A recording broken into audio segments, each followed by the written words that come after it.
Olá, boa madrugada. Vamos começar a falar sobre a história da mitologia, o fundamento da mitologia. O que seria mitologia? O que seria um mito?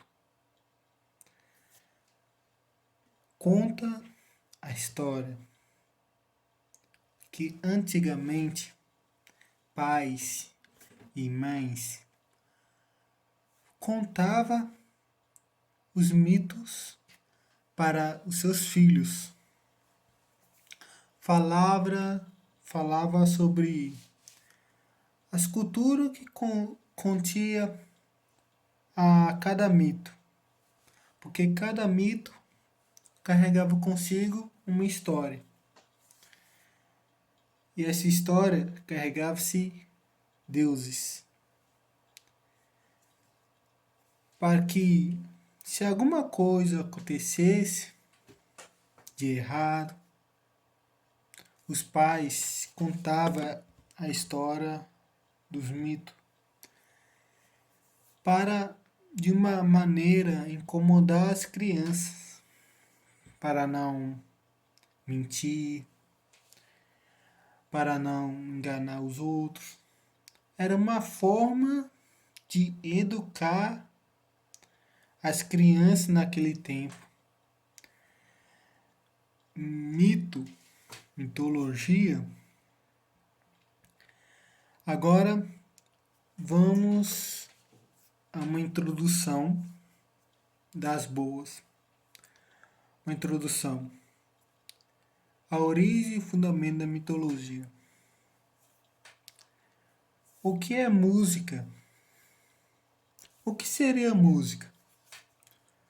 A música é uma harmonia de letras, vogais, sequência de sons, uma tibrilização do canto e da formação da palavra.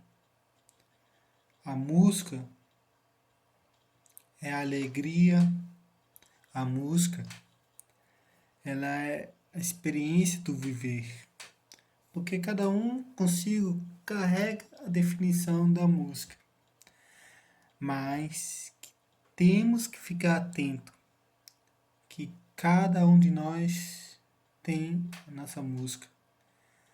O nosso ver é diferente. Cada um tem a sua visualização de que é e de que era e de que será. Vamos prosseguir. O que é poesia?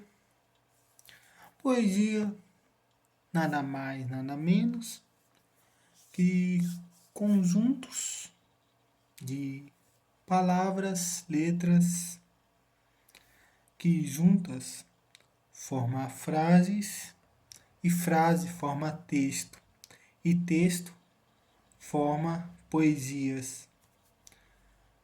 Poesias que encanta, poesias que faz a nossa alma favorecer, poesias que encantam o nosso viver.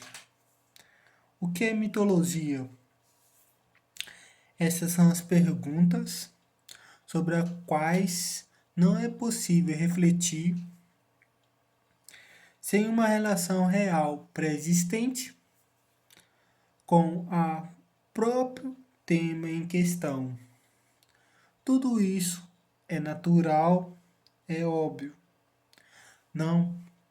Porém, no caso da mitologia, as grandes criações mitológicas deveria ela mesma tornar compreensível ao ser humano de hoje que ele se encontra diante de um fenômeno que, por sua profundidade, sua duração, sua universidade, é comparável somente à própria natureza, que realmente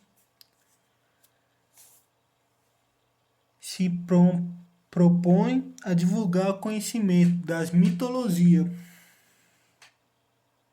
e não deveria se reportar a antemão em quaisquer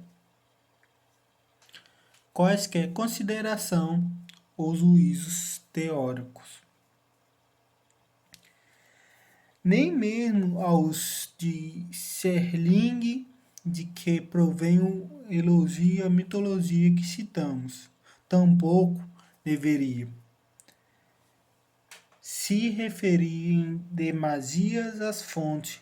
Nós mesmos deveríamos buscar e beber a água fresca da fonte, para que ela se derrame também em nós, faz vibrar nossos dons mitológicos secretos. O que o autor ele quer dizer ali? Que cada um possui uma essência, possui a sua própria natureza, seu jeito de agir, de pensar, de falar, de sentir e de saber qual o momento certo de agir. No entanto, também muitas coisas se encontram entre a boca e a borda da taça. A verdadeira mitologia se tornou tão completamente estranha para nós que, antes de apreciá-la, queremos deter-nos e refletir.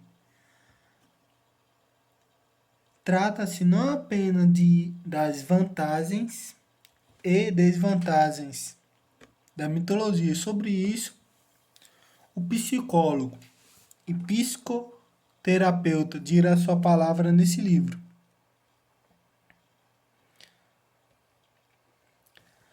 Mas, das atitudes que podemos adotar em relação a ela, perdemos acesso imediato às grandes realidades no mundo espiritual. Nesse caso, o autor ele quer mostrar em seu comentário que atitudes como esta se adotam em um viver e cada momento nesse sempre estará. E ele compara a mitologia com o mundo espiritual, onde que o X e o Y da questão têm o mesmo caminho, que é ensinar o caminho em que os homens terrenos devem prosseguir, mostrar o caminho que se deve andar, mostrar a sabedoria que se deve adquirir, a inteligência que deve frutificar, saber, entender os porquê do viver e os porquê da vida.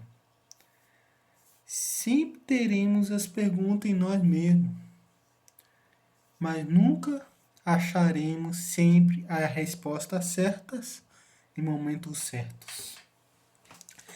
Essa foi a aula de hoje. Uma pequena aula. Esse foi o início do nosso caminhar sobre a mitologia. Ok?